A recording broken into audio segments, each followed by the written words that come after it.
Bueno, buenas tardes. Vamos a dar inicio a la clase. Hoy contamos con poca concurrencia. Fuimos perdiendo espectadores en el correr del cuatrimestre. Vamos a iniciar con la clase de la unidad número 7 de Derecho Empresario, que está dentro del eje número tercero, que refiere a las herramientas del tráfico jurídico de la empresa. Recordemos que estas son herramientas a través de las cuales los empresarios se vinculan, ya sea con otros empresarios o con terceros. Y en esta unidad particularmente nos referimos a los contratos. Como ustedes ya habrán visto, esta unidad tiene una primera parte que se refiere a los contratos en general y vemos someramente las cuestiones generales relativas a la teoría de los contratos, y una segunda parte relativa a los contratos asociativos, los que se analizan con mayor profundidad. Esta clase va a ser más bien corta porque yo les dejé dos clases de dos doctrinarios de trayectoria entre el material para que ustedes analicen, del doctor Vítolo y del doctor Alemandia, relativo al tema de los contratos asociativos, así que hoy vamos a hacer un poco más de hincapié en la parte general de los contratos. Y les voy a pedir que, por favor, si ustedes quieren hacer una consulta respecto a lo que yo voy hablando, activen el micrófono, y si no, si tienen consultas generales o relativas a otro tema, lo hacemos al finalizar la exposición de la clase, para evitar que sea una clase la que yo estoy desarrollando y otra clase que se está dando a través del chat. Así que, salvo alguna cuestión muy puntual, o activan los micrófonos para preguntar o hacemos las consultas al final de la clase. El tema de los contratos está regulado en el Código Civil y Comercial de la Nación, en el libro tercero, que es el relativo a los derechos personales. Ustedes habrán visto ya en Fundamentos del Derecho Civil y Comercial que el título primero de ese libro tercero es el relativo a las obligaciones en general. Y allí se desarrolla todas las cuestiones relativas a las obligaciones y a la responsabilidad, y luego, en su título segundo, comienza a hablar de esta principal fuente de obligaciones, que son los contratos. Regula a los contratos en el título segundo, a esta teoría general de los contratos. En el título tercero hace especial referencia a los contratos de consumo como categoría especial, como tipología especial de los contratos.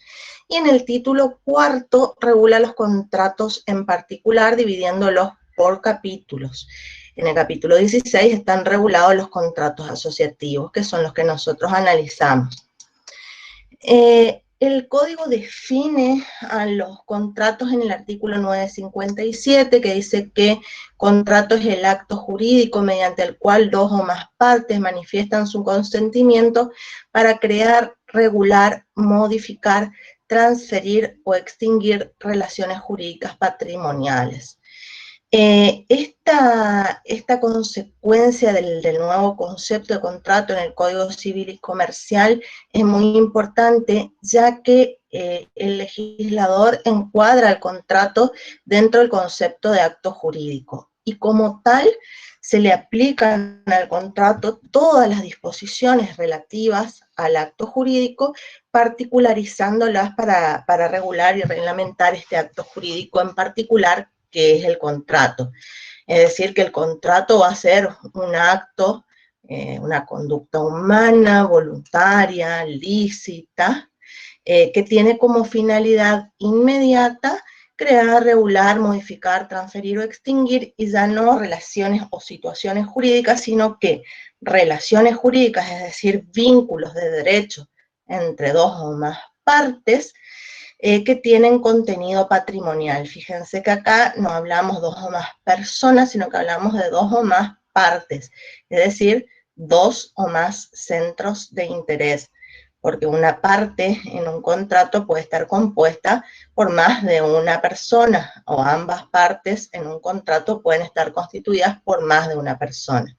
Y con la característica singular de que estas relaciones jurídicas, no ya situaciones jurídicas como en el acto jurídico, tienen contenido patrimonial, aunque el interés jurídico que se esté tratando de satisfacer pueda tener o no la característica de patrimonial.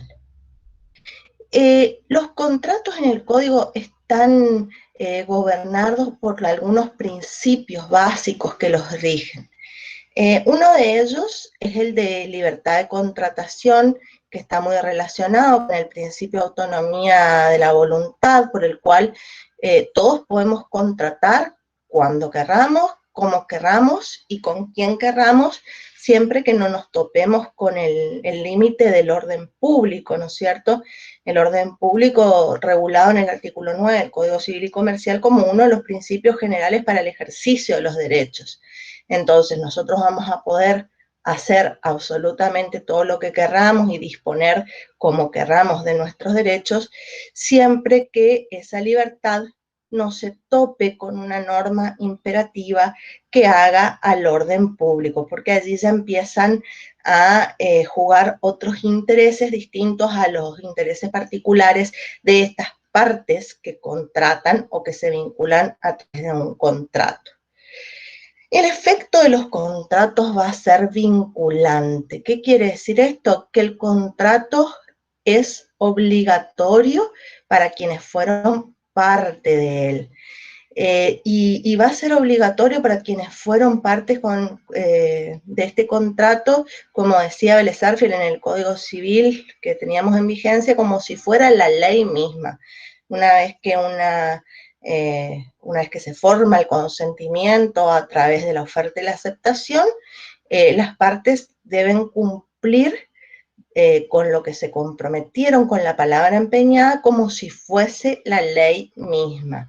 Y solo va a poder ser modificado o extinguido conforme se disponga en el contrato o como se arreglen las partes en un momento posterior o cuando la ley prevea algo distinto, como en los casos de aplicación de lo que se denomina teoría de la imprevisión. Pero fuera de estos supuestos, las partes tienen que cumplir con lo que establecieron en sus contratos de manera obligatoria, y a eso se llama principio del efecto vinculante.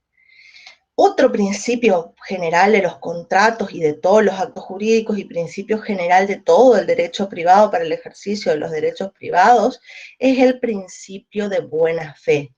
Y este principio de buena fe tiene que ver con la confianza que se presenta entre las partes que celebran un contrato, actuar de la manera en que lo haría una persona cuidadosa y previsora, sin intentar engañar a la otra parte o obtener mayores ventajas que derivarían en lo que es un abuso de derecho.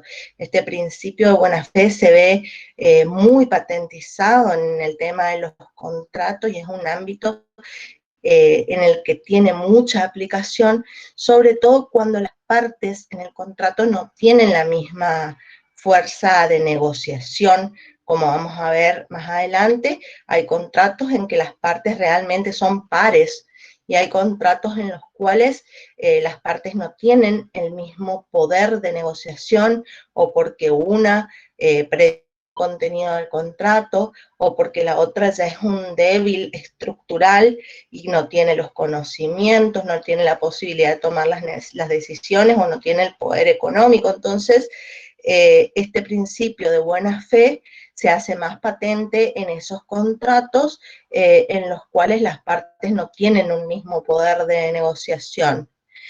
Y el principio de relatividad de los efectos. Obviamente, si bien, como vimos en la filmina anterior, el contrato va a ser obligatorio para las partes, ese contrato va a serlo solamente para quienes fueron parte, solo para las partes, y en el caso de que alguna o ambas partes fallezcan para los sucesores de esas partes en los casos particulares.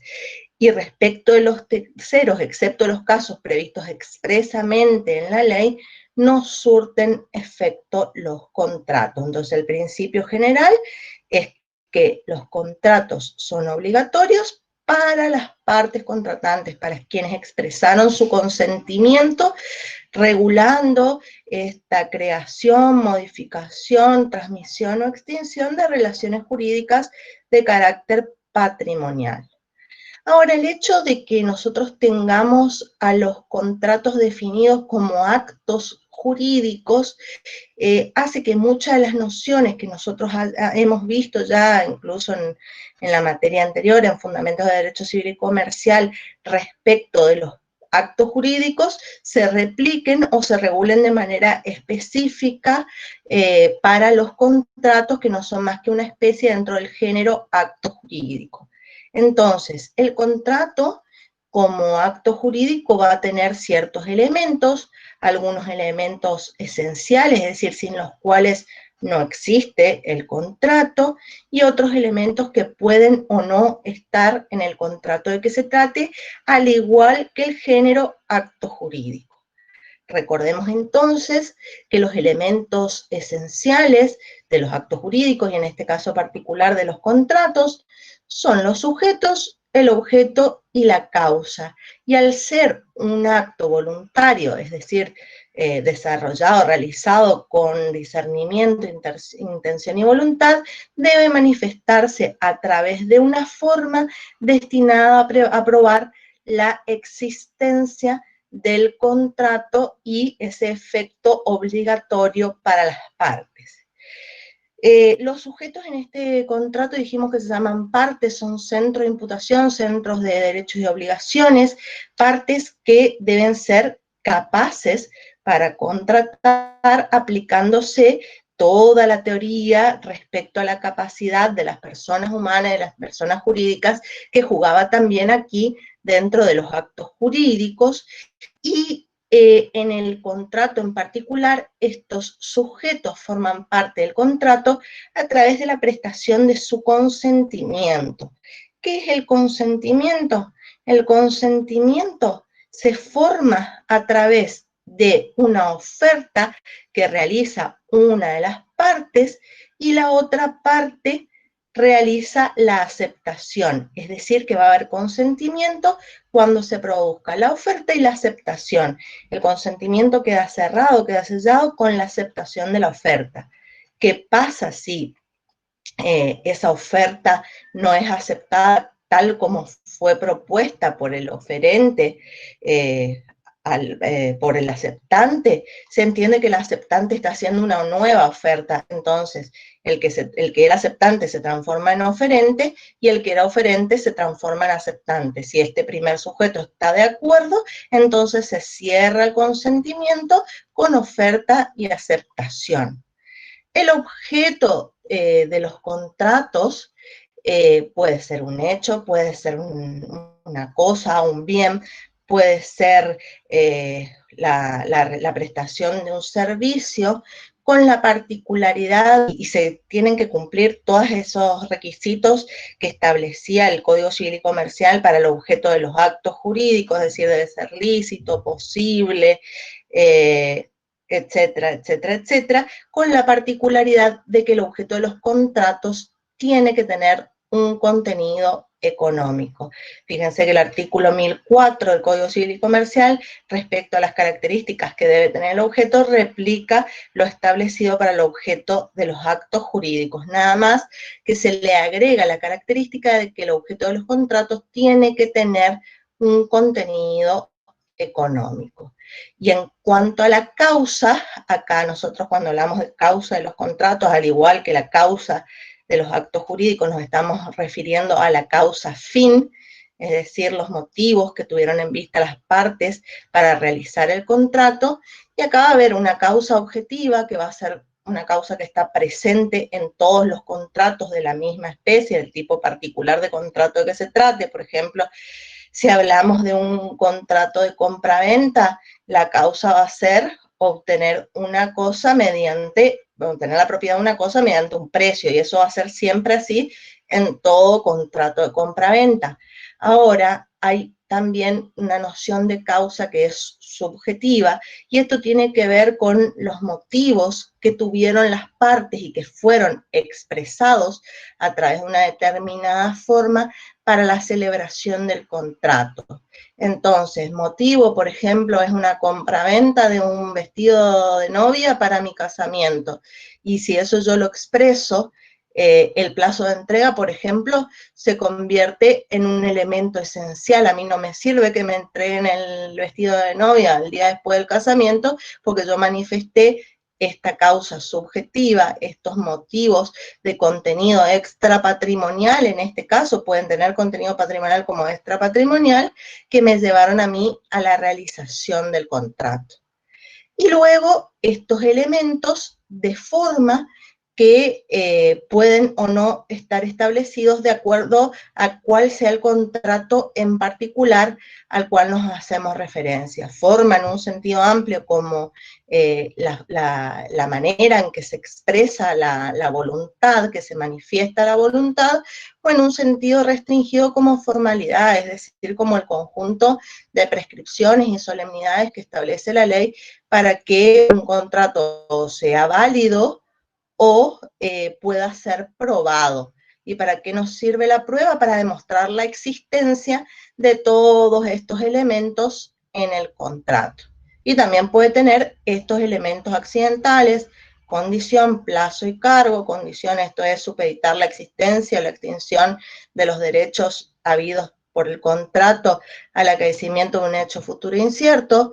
Plazo, esto es ponerle una fecha, ya sea determinada o determinable, un periodo de tiempo que se pueda determinar, y cargo, una obligación accesoria a la que surge de este contrato del que estemos hablando. Entonces, estos pueden o no estar. Todos estos, incluso la forma en un sentido amplio como manifestación de la voluntad, deben estar para que el contrato sea válido. Como yo les decía, nuestro código, con un excelente criterio, ha diferenciado tres grandes categorías de contrato. ¿Por qué nosotros acá hablamos de categorías y no de clasificación, y no incluimos a los contratos paritarios, a los contratos por adhesión y a los contratos de consumo dentro de las clasificaciones? Porque acá partimos de distintos paradigmas. Nosotros en los contratos paritarios tenemos a las partes, valga la redundancia, en igualdad de condiciones. Las partes son iguales. Normalmente nosotros los contratos que analizamos acá, los contratos asociativos, son todos contratos paritarios. ¿Por qué? Porque se supone que se realicen entre empresas y que ellos pueden convenir libremente el contenido del contrato y tienen una misma fuerzas de negociación para fijar ese contenido contractual. Entonces nosotros acá estamos hablando de contratos que son equilibrados, que las partes tienen más o menos un similar poder de negociación. Por contraposición a estas dos categorías contractuales, que son los contratos por adhesión a cláusulas generales predispuestas y los contratos de consumo, donde esta paridad que tienen los contratos paritarios deja de existir. En los contratos por adhesión a cláusulas generales predispuestas hay una parte que es el fuerte, y esa parte que es el fuerte, y no porque quiera ejercer un abuso de poder, porque muchas veces es el Estado el que establece la necesidad de predeterminar el contenido del contrato, como en el caso de los contratos de seguro. O sea, un asesor de seguros no puede comercializar un contrato de seguro que no esté aprobado por la autoridad de aplicación, que es la Superintendencia de Seguros de la Nación. Entonces no puede vender una póliza que no haya sido previamente aprobada. Y para eso esa póliza tiene que estar en un formulario al que el asegurado solamente va a poder adherir o no adherir. Si le gusta lo que le están ofreciendo, acepta, y esa es su intervención en el contrato, y si no le gusta, se va a buscar otro contrato u otra aseguradora. En estos contratos, entonces, la autonomía de la voluntad se encuentra limitada, porque acá o aceptamos o no aceptamos, adherimos o no adherimos a las cláusulas que predispuso esta parte fuerte en el contrato y no podemos participar ni en la negociación ni en la redacción del contenido del contrato, salvo en los que se denominan condiciones particulares, que para esa parte del contrato se entiende y se le aplican las reglas de los contratos paritarios. Y por último tenemos la categoría de los contratos de consumo, donde acá está interviniendo una persona que es un débil estructural, que es el consumidor. ¿Quién es el consumidor? Lo define el artículo 1092 del Código Civil y Comercial y el artículo 1 de la Ley de Defensa del Consumidor, aquella persona humana o persona jurídica que adquiere, ya sea a título gratuito o a título oneroso, bienes o servicios de un proveedor destinados ya sea para su propio uso o para el de su grupo familiar o social, y la característica que tiene es que no lo incorpora a un proceso productivo, sino que lo usa como destinatario final para su consumo final. Y un proveedor que es un profesional en la materia. Y para nuestra ley va a ser proveedor toda persona física o jurídica también, ya sea que elabore, que importe, que comercialice, que ponga su marca en el producto, ya sea profesional u ocasionalmente, que haga su modo de vida, la prestación del servicio o la producción y comercialización del producto del que se trate, y bueno, que se vincule en el mercado con un consumidor. Estos contratos de consumo no necesariamente son contratos por adhesión, pero normalmente sí lo son. Y acá hablamos no ya de una disparidad en la posibilidad de negociación, sino de una disparidad estructural en el mercado. Acá el consumidor es un débil jurídico y así como el derecho del trabajo protege al trabajador, el derecho del consumidor protege al consumidor, a ese débil jurídico. Entonces, en este título tercero de este libro, el legislador lo que hace es sentar las bases de protección del consumidor en los contratos de consumo, reforzando las disposiciones ya contenidas en la ley anterior, que es la Ley de Defensa del Consumidor, pero acá específicamente respecto de los contratos realizados entre el consumidor y el proveedor. Cómo protege el legislador a este débil jurídico, a este consumidor que tiene una debilidad, por un lado económica, porque su posibilidad económica no se compara con la del proveedor. Por otro lado, desigualdad en la información, porque el proveedor es el experto en el producto o el servicio que está comercializando. Por otro lado, tiene la debilidad de negociación, como en el caso de los contratos por adhesión, y sobre todo en la toma de decisiones, este consumidor, por todas estas debilidades, siempre va a ser más vulnerable que el proveedor. Es decir, que este nunca va a ser un contrato paritario, el que existe entre el consumidor y el proveedor. En cambio, puede haber contratos paritarios que a su vez sean contratos de adhesión, es decir, que las partes sean fuertes, pero que una de ellas solo le quepa adherir o no al contrato predispuesto por la otra. Imagínense, por ejemplo, como hablábamos del contrato de seguro, que una empresa contrate para su flota de camiones seguros. Y sí, ambos son fuertes, la aseguradora y la empresa que se dedica a la distribución, pero como la póliza solo se puede comercializar si fue aprobada por la superintendencia, entonces es un contrato por adhesión a cláusulas generales predispuestas. Y cada una de estas categorías contractuales tiene su regulación.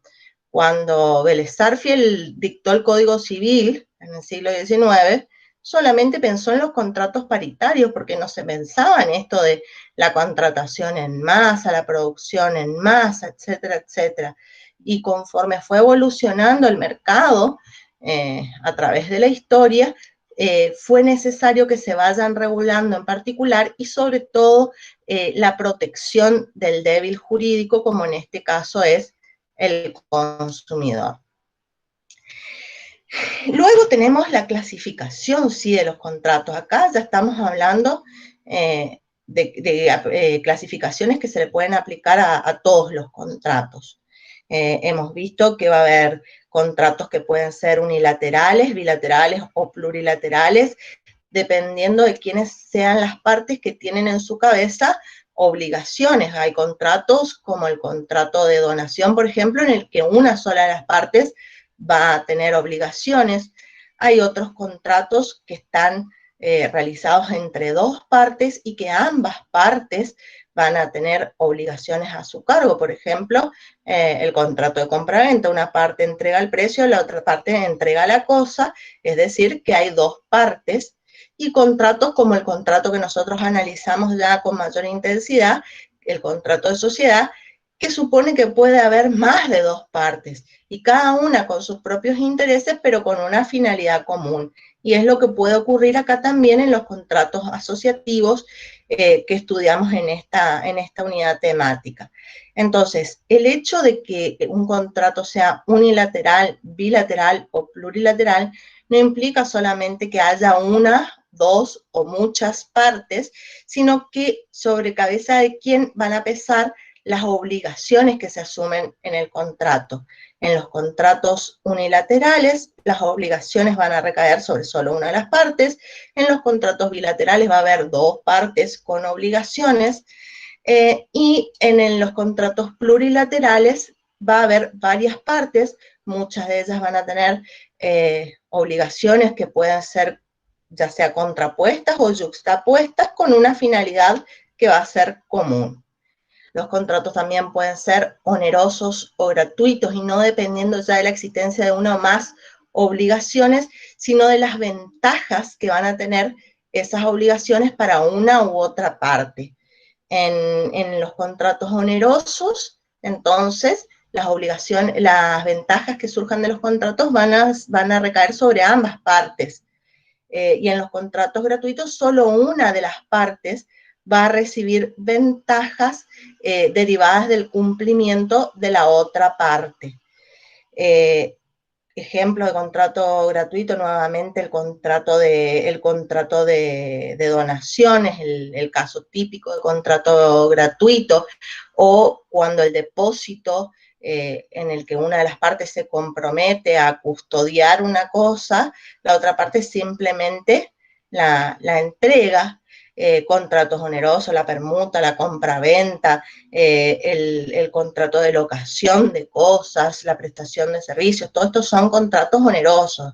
Si yo contrato el servicio de consultoría de un administrador, por ejemplo, solamente voy a esperar que él me entregue el resultado de un estudio de mercado, por ejemplo, y él va a esperar a que yo le pague un precio fijado en dinero.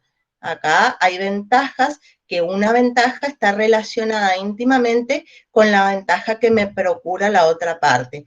En cambio acá en la donación, por ejemplo, la ventaja que recibe el donatario no está supeditada a ninguna prestación que satisfaga el interés del donante.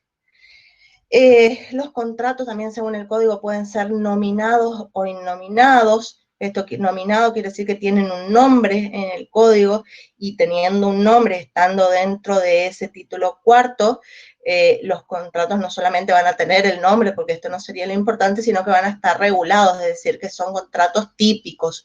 Y va a haber otros contratos que no están regulados ni en el código ni en otra ley especial, como el contrato de garaje o el de espectáculos públicos, que no tienen un nombre ni dentro del Código Civil, ni en ninguna civil y comercial, ni en ninguna otra legislación especial.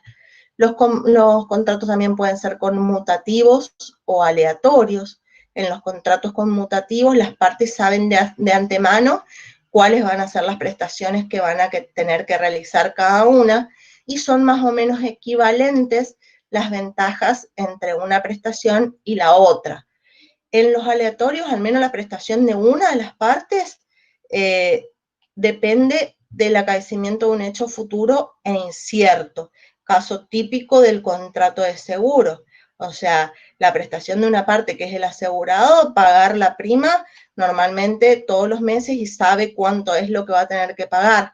Ahora, la prestación de la aseguradora, supongamos que es un seguro de responsabilidad civil, el denominado vulgarmente seguro contra terceros, el hecho de la prestación de la aseguradora consistente en el pago de la indemnización va a depender de que se produzca el siniestro, el evento dañoso previsto en el contrato. Ahí esta prestación a cargo de la aseguradora va a depender de un acontecimiento futuro e incierto. Y por último, al igual que los actos jurídicos, los contratos pueden clasificarse según su forma en contratos formales o no formales, teniendo en cuenta de que la ley establezca o no una determinada manera de manifestar la voluntad para producir los efectos jurídicos.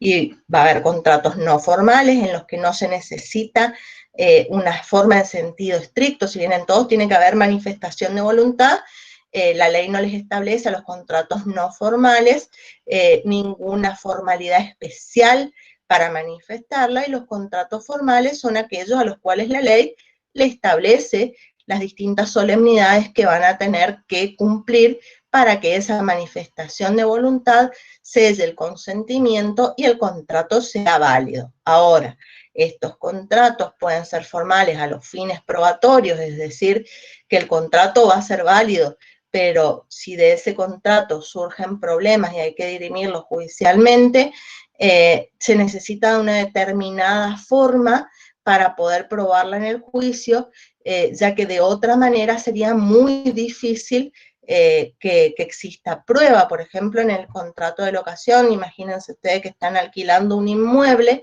la forma que requiere la ley es la forma escrita, pero esa forma es a los fines probatorios.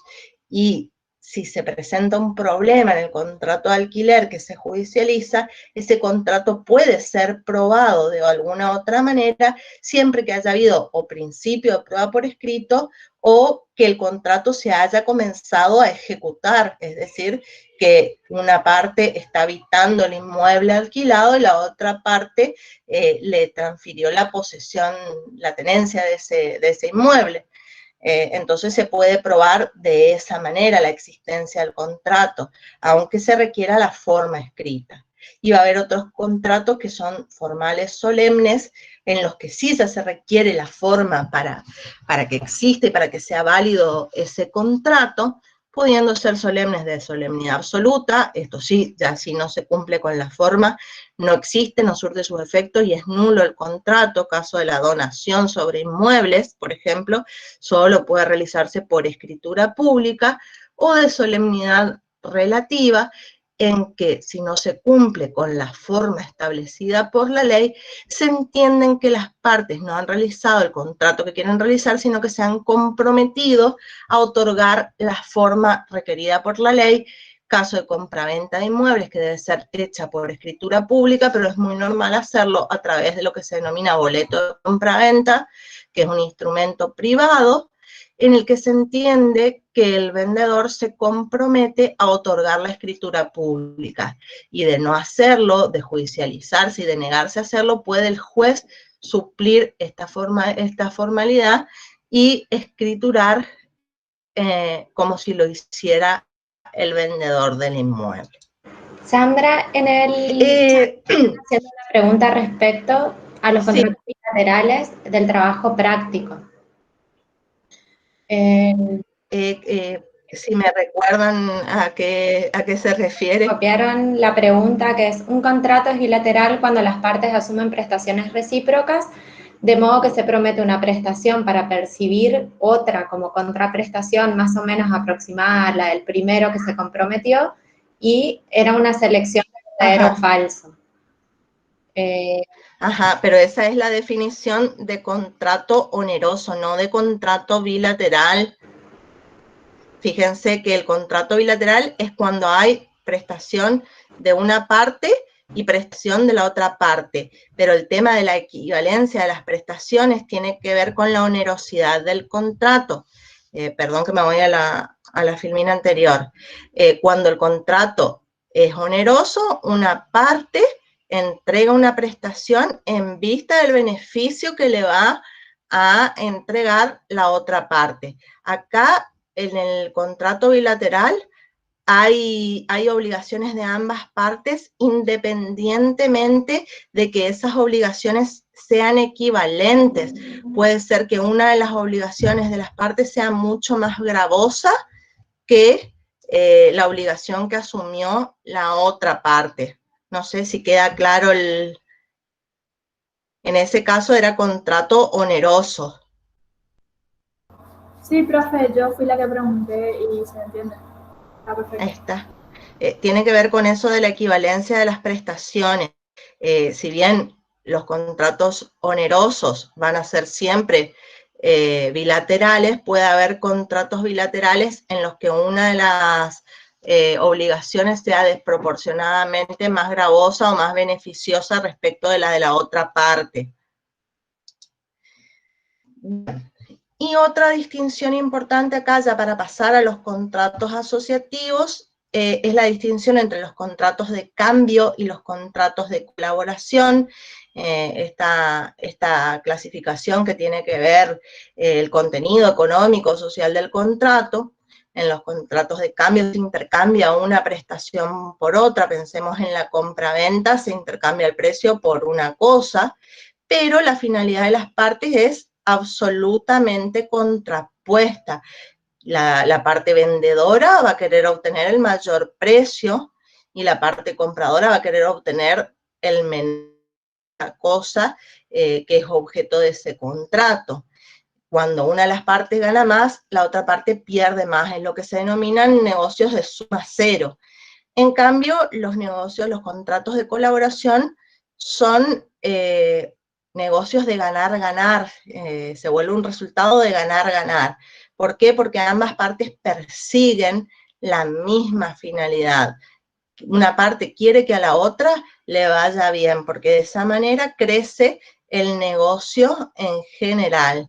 Los contratantes persiguen la misma finalidad y aportan sus prestaciones que suelen ser complementarias. Imagínense en una unión transitoria, por ejemplo, que se hace para construir el segundo puente Chaco Corrientes, y una empresa va a hacer la pavimentación, la otra puede realizar todo lo que es la planificación, la otra puede realizar lo que es alumbrado, etcétera, etcétera, y cada una va a hacer su parte para poder acceder a la licitación por la cual accedieron a la construcción del segundo puente. Entonces, cada una realiza sus prestaciones, que suelen ser complementarias. Sin una prestación, la otra no tendría sentido, y buscan una ganancia mutua. Todas quieren que a la otra le vaya bien, porque va a ser ese el negocio común.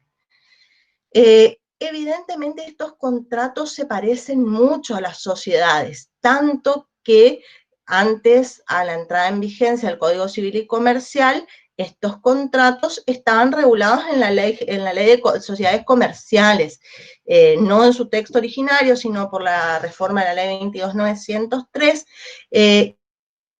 Si bien tanto la ley anterior como la actual aclaraban perfectamente que no se tratan de sociedades, ni sujetos de derecho, ni personas jurídicas, estos contratos tienen pluralidad de partes, es decir, son contratos plurilaterales, cada una con sus obligaciones, tienen una organización común, porque si no, no podrían funcionar normalmente a través de algún administrador o algún representante del contrato.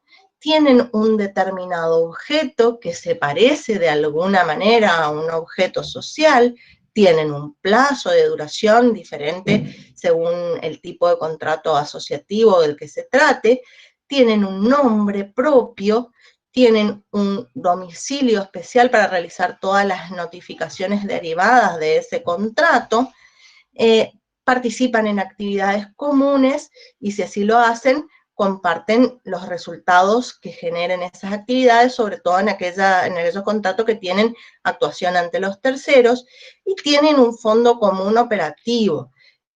Bien, no es un patrimonio o un capital social como el que tienen las sociedades, es un fondo que se constituye con aportaciones comunes y que se usa para solventar los gastos de funcionamiento propios del contrato.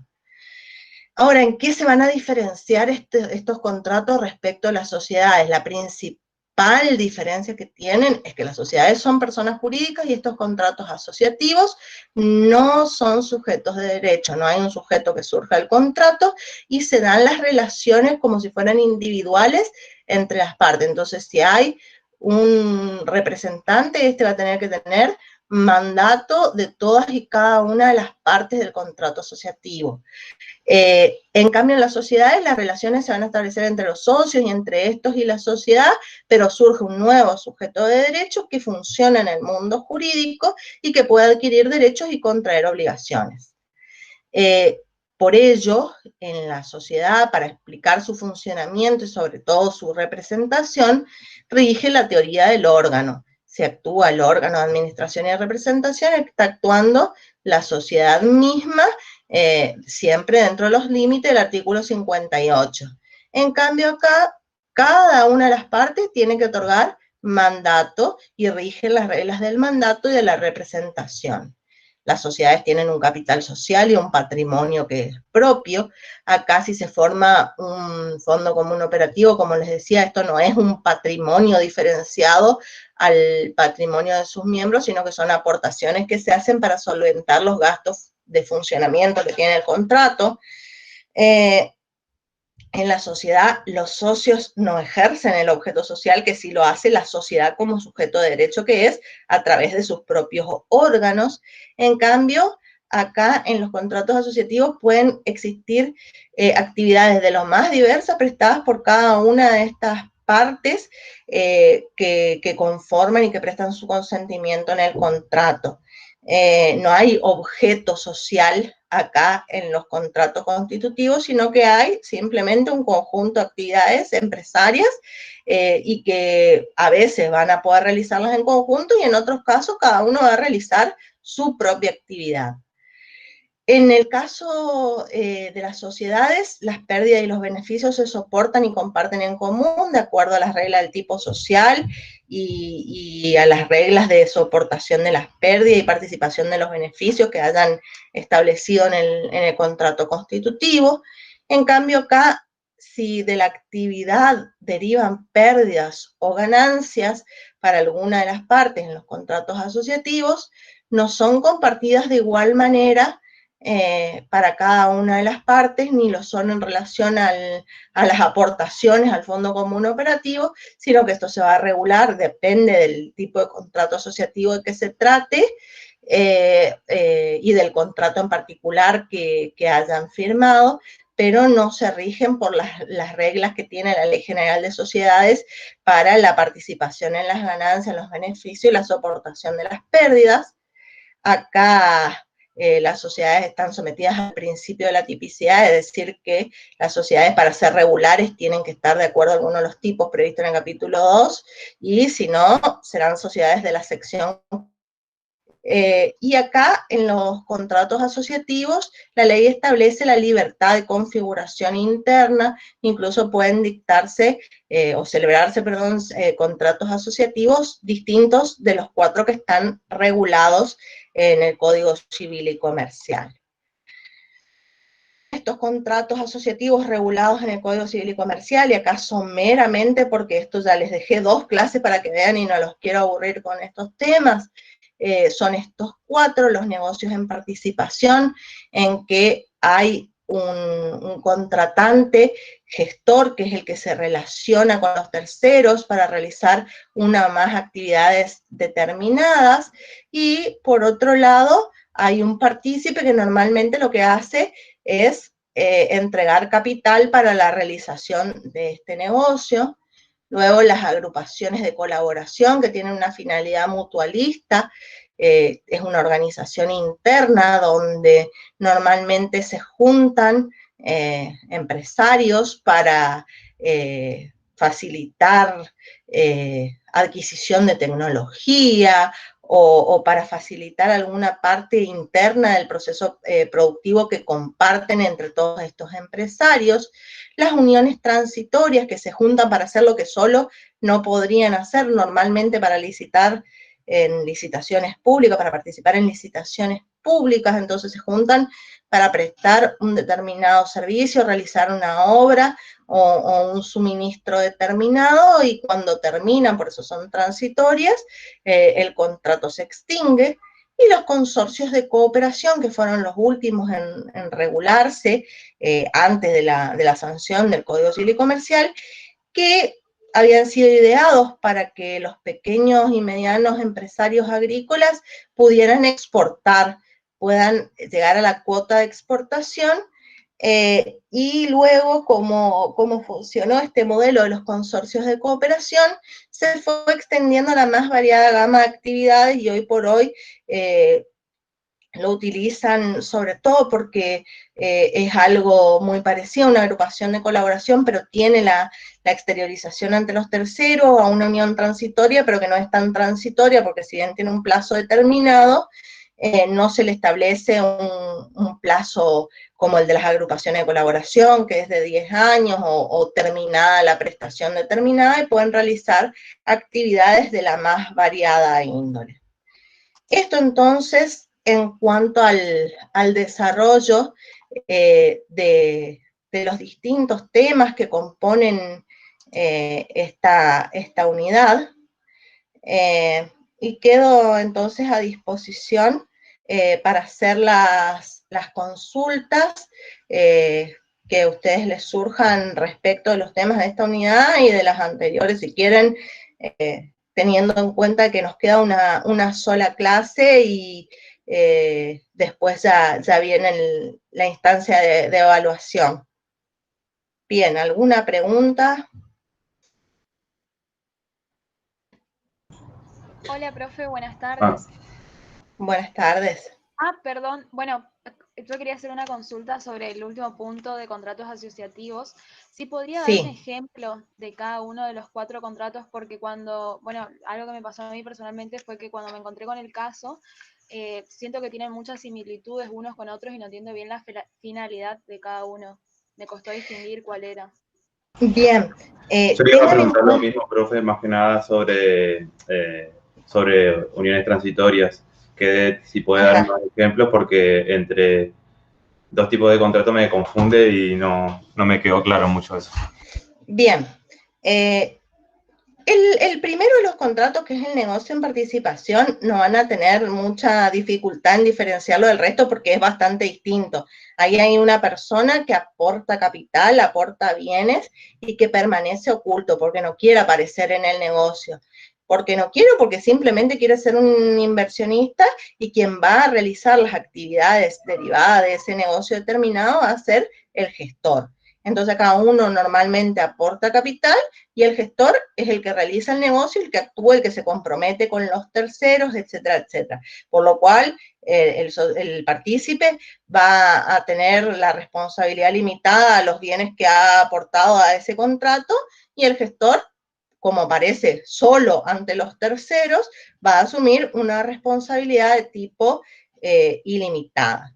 La mayor problemática se les va a presentar entre los otros 3 contratos, es decir, las uniones transitorias, las agrupaciones de colaboración y los consorcios de cooperación.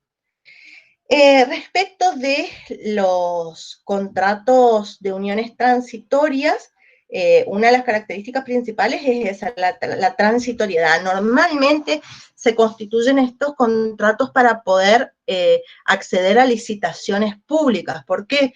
Porque muchas veces, si tengo una pequeña o una mediana empresa, no puedo acceder a lo que el Estado está requiriendo. No sé, tengo, como les decía, sale la licitación para construir el segundo puente Chaco Corrientes, y es muy probable que así sea una empresa grande, un solo empresario no pueda realizar todas las actividades necesarias que pide la licitación pública como contrato administrativo, digamos, en los que el Estado es el que predispone qué es lo que necesita para poder construir ese segundo puente. Entonces se juntan empresarios diversos, pueden ser grandes, pueden ser medianos, pueden ser pequeños, para prestar distintas fases de ese proceso productivo, en este caso de construcción. Entonces, una de las partes no sé, va a realizar la planificación, el diseño del puente, la otra parte va a realizar los planos, la otra parte va a realizar la construcción, la otra parte va a realizar el tendido de cables, etcétera, etcétera, y todo lo que se vaya necesitando con objetos distintos, con objetos diferentes. Cada uno de esos aporta su actividad y obviamente que si hay un fondo común operativo va a aportar a ese fondo común operativo. Ahora, ¿en qué se diferencia esto de lo que hace una ACE? Valga la redundancia. Una agrupación de colaboración lo que hace es una organización interna, no se exterioriza, no contrata con terceros, sino que trata de adquirir bienes que son caros normalmente entre varias personas que los van a ocupar. El caso más común acá en la Ciudad de Resistencia es el Sanatorio Güemes, que es una ACE, constituido bajo el sistema de la ley anterior, en el que son 3 SRLs, una era la clínica cardiológica de urgencia, la otra un sanatorio materno infantil, el otro uno de traumatología. Lo que hacen es usar el edificio en común, los laboratorios de imágenes, todo lo que sea de uso común en un sanatorio, la terapia intensiva, todo lo que se requiera de uso en común, están en manos de la actividad de la ACE. Pero cada uno, o sea, si entra un paciente infartado, lo atienden en la clínica cardiológica, o si entra una mujer que va a dar a luz, lo atienden en la parte de materno-infantil, cada uno con sus propias responsabilidades por los servicios que prestan. Y en cambio, el consorcio de cooperación, que si bien tiene actuación hacia los terceros, como en el caso de la UTE, su actividad no se termina con la prestación de un determinado servicio, la conclusión de una obra o un suministro determinado, sino que ellos tienen un plazo determinado, como ocurría en las sociedades, que suele ser de 99 años, al igual que en las sociedades, y utilizan ese contrato asociativo para realizar alguna parte de su proceso productivo, ya sea en común o utilizándolos bien a cada uno de ellos. O sea, se parece en parte a las agrupaciones de colaboración, y en el hecho de que tienen actuación ante los terceros, se parecen a las uniones transitorias, pero no son transitorias en el sentido de las uniones transitorias, porque estas van a durar lo que dure la obra, el servicio o el suministro, y estos, si bien tienen que tener un plazo, el plazo suele ser bastante extenso y prolongado, que sea suficiente o para amortizar las obras en común o las adquisiciones en común que se hayan hecho a través del consorcio, o para poder prestar esas actividades hacia los terceros que resulten de manera rentable, es decir, si se juntan para exportar, que puedan acceder a la cuota de exportación durante un periodo suficiente para obtener una rentabilidad. Por eso se ponen periodos largos.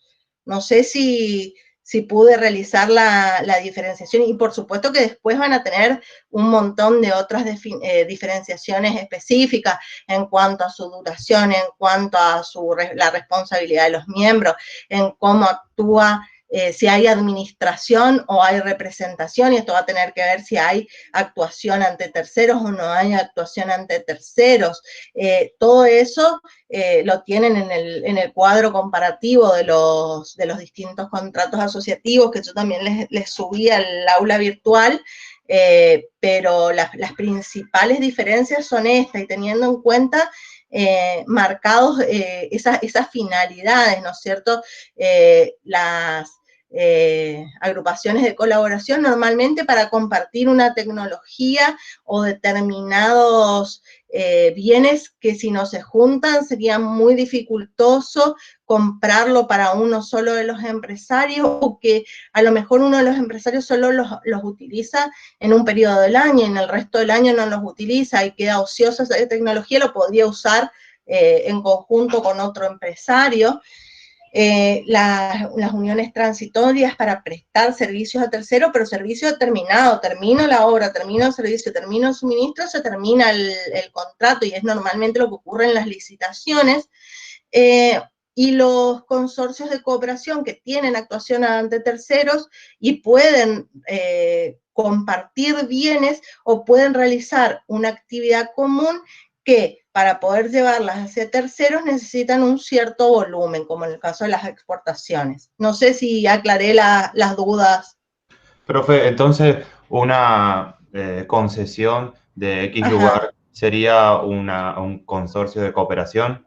No, una concesión normalmente es a través de una unión transitoria, porque va a durar lo que dure esa concesión y se va a prestar ese servicio, ese suministro o esa obra determinada. Ah, ok, entiendo. Es de esa manera. ¿Por qué no un consorcio? Porque el consorcio lo que tiende es a realizar parte o facilitar o mejorar parte de la actividad productiva de uno de los o sea, de todos los contratantes que lo realizan en común. Bien, no sé si la otra alumna que había preguntado, no sé si aclaré la duda. Sí, sí, me quedó mucho más claro ahora. Muchas gracias. De nada. ¿Alguien alguna otra duda? ¿Estaban callados hoy? Sí, están callados. El chat también. Yo los asusté con el chat, que les pedí que habilitaran el micrófono, pero no era para que no preguntaran. ¿Qué le hicieron los otros profes, chicos, que venían preguntando en todas las clases ahora? Era para que no se generara 2 clases únicamente, no para que no pregunten. Profe, una consulta. Sí. En el trabajo práctico había una pregunta que decía la responsabilidad de los miembros por los daños que provoque la actuación frente a terceros es, y era sobre este contrato de unión transitoria. Sí, de unión transitoria. Yo había entendido que no era solidaria, a no ser que en el contrato diga otra cosa. No me quedó claro por qué la respuesta es que es simplemente mancomunada. Por cuando no es solidaria, es simplemente mancomunada, y porque cada una de las partes, imagínate en el caso de la construcción del puente, cada una de las partes presta una parte de servicio. Entonces, si el daño se genera por planificación, va a responder el que hizo la planificación, o por cómo se hayan comprometido en realidad en el contrato, pero tienen una simple mancomunación que va a depender de quién sea el que realizó la actividad que produjo el daño. Ahora, si el daño se produjo, o sea, un accidente por mala iluminación, entonces va a tener más responsabilidad aquel que realizó la iluminación, ¿no es cierto? Por eso va a ser simplemente mancomunada. Cada uno va a responder por su parte, digamos, y normalmente va a ser personal en el sentido de que acá no es que el contrato tiene una responsabilidad como ocurre en las sociedades porque no hay personas jurídicas, sino que responden como lo hayan establecido en el contrato. Y si no se establece nada, la responsabilidad es simplemente mancomunada, cada uno por su parte. Ah, bien, muchas gracias. De nada. ¿Alguien más? ¿Preguntas? Bueno, voy a dejar de grabar por lo menos.